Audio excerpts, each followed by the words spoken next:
Hey guys, welcome back to my channel, and I just want to show you guys how to prepare abenkwai. Me babe show me how I see abenkwai, the original abenkwai. Yeah, babe drum. Like it's so detailed, you don't want to miss it. Before we get started, please do go to subscribe to my channel if you have not done so already, and give this video a thumbs up. So let's get started. I'm gonna start off with my protein. I'm gonna start with smoked salmon and then super cool, but I'm gonna talk about it in some few seconds.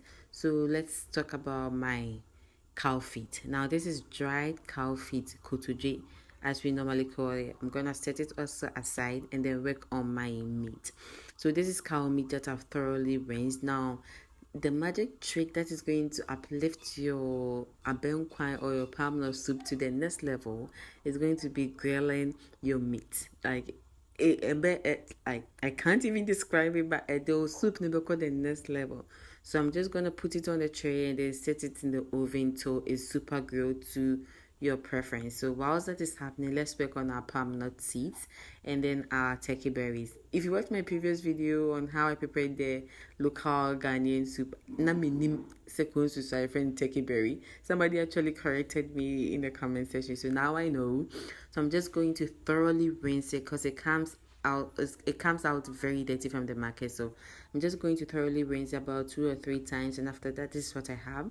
It's me baby shea in swelgum. I'm gonna add water to it so like it's almost full, and then I'm going to add pepper. Now this is one way you can do it. You can add pepper directly or you can blend your pepper separately. So now that this is happening, I'm just going to put it on fire and then back onto my kotoje. It's in the back of kotoje who kama like you do not want to, leave anything dirty. So I'm just gonna thoroughly rinse my kotoje and make sure that everything is clean, and then I'm going to put it in my saucepan. So yeah. So after rinsing it, this is what I have. So I'm gonna set it aside and check on my meat. As you can see, it's working, like it's getting there, but I don't, this is not what I'm looking for. So I'm just gonna leave it there and then also work on my smoked salmon and then my super cool. So now this is super cool. Like it makes your soup, it takes your soup to the next level. And my near sham, anytime we add this to our soup, we don't even use it, we don't chew it, but it sad, so like we just throw it away. But then because of its saltiness and everything, like Emma and Quiney sham, so I'm just going to thoroughly rinse it and put it in my saucepan and then work on my seasoning. So I'm just gonna use onions, like 3 large onions, cut it into pieces and blend it. So this is what I have. I'm gonna check on my palm nut seeds and then my mixture actually. So for you to know that your palm nut is done, you're just going to do a test. You're just going to take one of the palm nut seed and then try to see if it's soft enough that when you use your hand to touch, like it really comes out. But then as you can see here, like it wasn't that soft, even though you could see the oil coming out of it. So I'm just gonna place it back in and leave it on fire. So now our meat is meating. Look at that.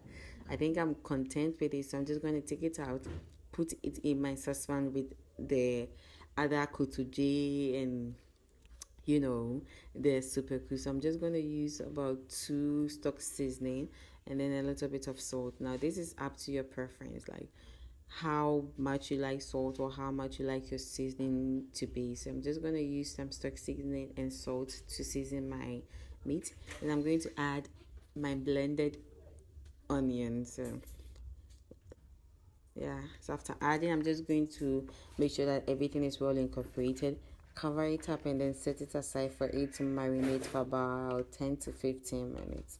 So while that is happening, yeah, ben. So I've drained it actually and poured it into my mortar. So after the what abena and kasa. So as you can see, this is how originally abenkwai is made.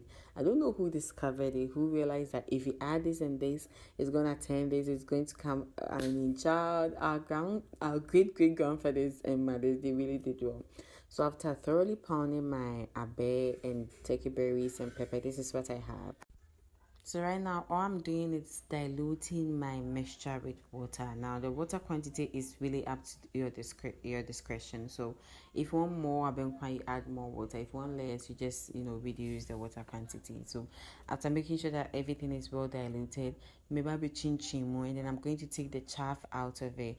Now normally after the chaff is taken out, we pound it in the mortar again to deduce or to get juice out of it again. But the thing is, my family really don't like abenkwan. I'm just the only person who love abenkwan, so I'm not going to use the chaff again. I'm going to straight away throw it out and then sieve the juice or the mixture that I get out of it like 3 to 4 times. Unfortunately, sieving it, I forgot to record it, but I recorded it on the last time.